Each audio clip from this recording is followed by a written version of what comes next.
안녕하세요. 컴퓨터 프로그래밍 데이터 분석 프로젝트에서 기후변화와 뇌질환과의 상관관계에 대해 분석하고 발표하게 된 21학번 김민서입니다.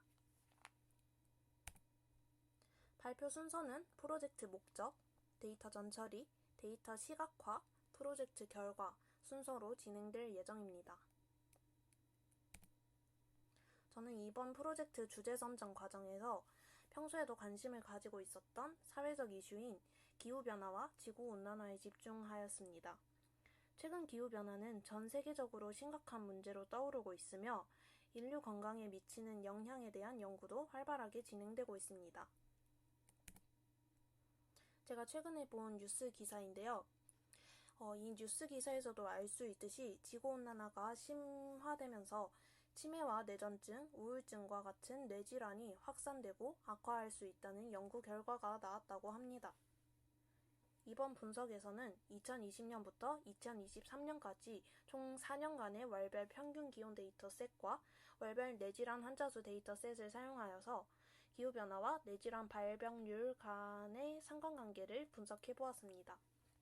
제 프로젝트 목적은 한국의 평균 기온 및 뇌질환 환자 데이터를 정제하여서 다각도로 분석하고 시각화하여 결론을 도출할 것입니다. 분석하기에 앞서서 가설과 예상 결과를 세워보았는데요.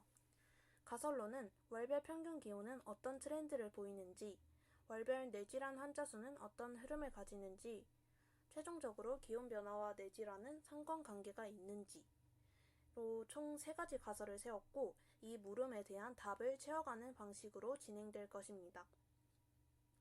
예상 결과는 아까 뉴스 기사에서도 봤듯이 기온이 상승함에 따라서 뇌질환 환자 수도 그에 비례하여 상승할 것이라는 예상 결과를 놓고 최종 분석 결과와 비교를 해볼 것입니다. 제가 사용한 데이터셋인데요. 평균 기온 데이터셋은 기상청에서 제공되는 2020년부터 2024년까지의 월별 평균 기온 데이터셋과 그리고 뇌질환 환자 수는 청구의 신이라는 보험 청구 어플을 통해서 실손 보험 청구된 데이터 중 2020년에서 2023년까지의 월별 뇌질환 환자 수 데이터셋을 사용할 것입니다.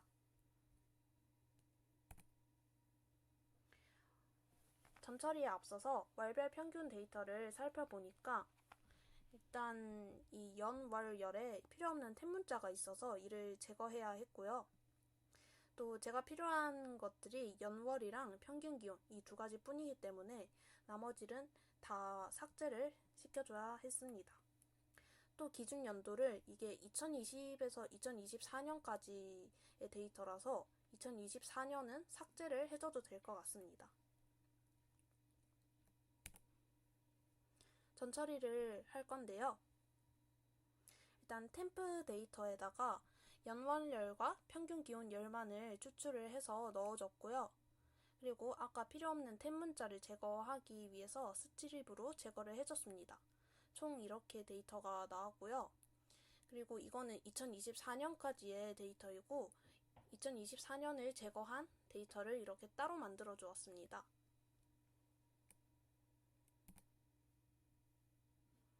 자, 뇌질환 환자 수를 살펴보았는데요. 첫 번째 열 이름을 보기 좋게 한국어로 지정해줄 필요가 있었고, 그리고 연도와 월이 이렇게 따로따로 나눠져 있었잖아요. 아까 연월이랑 형식을 좀 통일하기 위해서 여기에다가 하이픈을 붙여야 됐고, 그리고 또 이게 날짜가 정렬도 안 되어 있어요. 정렬도 시켜줘야 했고요. 그리고 제가 필요한 연월열과 뇌질환 환자 수 열만을 이제 추출을 해야겠죠.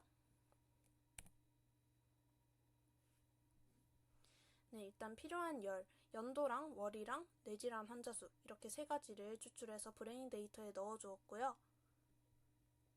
그리고 연도랑 월을 문자열 형식으로 바꿔서 병합을 시켜줬습니다. 월이 한 자리일 경우에는 2자리로 바꿔주는 이 함수를 썼는데요.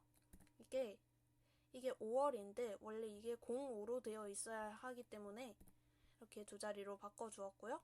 그리고 연도랑 월 사이에 하이픈을 넣어가지고 형식을 통일해야 되기 때문에 이렇게 코드를 작성하였습니다. 그리고 브레인 데이터의 열 이름을 이렇게 한국어로 정리를 해주었고요. 또 오름차순 정렬을 솔트 밸류 함수를 사용해서 정렬을 최종적으로 시켜주었습니다. 근데 이거를 보니까 조금 이상하죠? 2020년 1월에 해당하는 환자 수가 1명, 3명, 2명, 3명, 2명, 점점점 이렇게 각각 따로따로 나눠져 있었습니다. 이거는 뇌질환 진단명에 따라서 각각 환자 수를 집계한 것으로 보이는데요. 이 분석에서 진단명을 제가 따로 구분해서 분석할 필요는 없으므로 같은 연월의 환자 수는 합산을 해주겠습니다. 이렇게 합산을 해준 최종적인 데이터 프레임입니다. 이번에는 전처리해준 데이터들을 가지고 시각화를 할 차례입니다. 저는 라인 차트, 바 차트, 히트맵, 회귀 분석과 산점도 등 다양한 기법을 이용해서 분석을 해봤습니다. 첫 번째로는 월별 평균 기온을 라인 차트로 나타내봤습니다. 근데 기후변화를 육안으로 파악하기엔 좀 어려웠고 또 제가 원하는 모양이 안 나왔습니다. 그래서 이번에는 월별 평균 기온의 편차를 바 차트로 나타내봤습니다. 템프 데이터의 평균 기온열에 있는 모든 기온들을 평균을 냈고요. 이 평균 낸 거를 템프 데브에다가 평균 기온 빼기 평균 기온의 평균을 한 값들을 저장을 시켜줬습니다. 그러고 이를 시각화를 해보니까 여전히 기후변화를 육안으로 파악하기에는 좀 어려웠습니다. 그래서 이번에는 연평균 기온을 사용해서 다시 라인 차트로 나타내봤는데요. 템프 데이터 Y를 생성하여서 템프 데이터에 있는 연월과 평균 기온을 넣어줬고, 그리고 이 연도와 연평균 기온으로 변형을 시켜서 이제 다시 템프 데이터 Y에 저장을 해줬습니다. 이를 라인 차트로 나타내보니까 이번에는 상승한 것을 알 수 있습니다. 아까 세웠던 가설 1에 대한 답변을 드디어 내릴 수 있게 됐습니다. 월평균으로 보았을 때는 모르겠지만 연평균으로 보았을 때는 상승하는 것을 알 수 있습니다. 다음으로 4년간의 월별 뇌질환 환자 수를 라인 차트로 나타내 보았습니다. 두 번째 가설인 뇌질환 환자 수는 어떤 흐름을 가지는가에 대한 답변으로 뇌질환 환자 수는 상승세를 보이고 있지만 그 변동의 폭이 큰 것으로 확인됩니다. 변동의 폭이 크다는 것은 이 기간 동안에는 거의 환자 수가 없다시피 하고 있고 또 이 기간 동안에는 이렇게 환자 수가 급격하게 상승하는 것을 볼 수 있죠. 이게 제가 생각하기에는 아무래도 어플 이용자 수 데이터다 보니까 뭔가 이 해당 기간 동안에 어플에 뭔가 문제가 있었다거나 다른 등등등의 데이터셋 자체의 변수가 좀 있어 보였습니다. 이제 평균 기온과 뇌질환 환자 수의 상관관계를 좀 확인해 보기 위해서 두 데이터를 하나의 라인 차트로 나타내 보았습니다. 아무래도 월별 평균 기온 데이터를 사용해서 그런지 이 그래프 또한 육안으로 상관관계를 파악하기에는 좀 어려웠습니다. 이번에는 번외로 연도별로 평균 기온과 뇌질환 환자 수를 히트맵으로 나타내 보았습니다.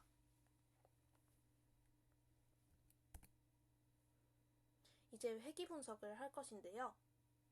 먼저 월별 데이터를 판단해 보기 위해서 이 상관계수를 코렐레이션 함수를 이용해서 평균 기온과 뇌질환 환자 수의 상관계수를 확인을 해보니까 마이너스 0.344라는 음수가 나왔습니다.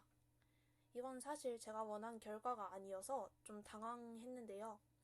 상관계수가 음수이고 절대값이 0에 가깝다는 것은 오히려 평균 기온이 증가할수록 뇌질환 환자 수가 감소하는 음의 상관관계를 보이고 있다는 거죠. 회귀선을 포함한 산점도로 나타내봤는데요. 이것 또한 같은 결과를 보이고 있습니다. 그래서 다시 월별이 아닌 연평균으로 다시 분석을 해봤습니다. 이번엔 상관계수가 양수로 나왔죠? 그리고 아까보다 절대값도 큽니다. 회귀분석 그래프도 양의 기울기를 보이고 있습니다. 평균 기온과 내지라는 상관관계가 있는가? 라는 가설에 대한 답변으로는 월평균으로 봤을 땐 상관이 없는 것에 가까우나 연평균으로 봤을 때는 양의 상관관계를 보이고 있음을 알 수 있습니다. 최종적으로 프로젝트 결과를 정리해봤는데요. 종합적인 분석과 해석을 해보자면 월별 데이터와 연도별 데이터 분석 결과는 상반되었습니다. 월별 데이터 분석에서 단기적으로 기온이 상승할 때 뇌질환 환자 수가 줄어드는 경향이 있었고요. 연도별 데이터 분석을 해봤을 때 장기적으로 기온이 상승할 때 뇌질환 환자 수가 증가하는 경향이 있다고 해석됩니다. 여기에 대해서는 뇌질환 환자 수 데이터를 좀 더 정확한 통계를 가지고 분석해 볼 필요가 있을 것 같고, 현재는 2020에서 23년도까지의 4년짜리 데이터를 가지고 분석해서 그런지 결과가 좀 미미했는데요.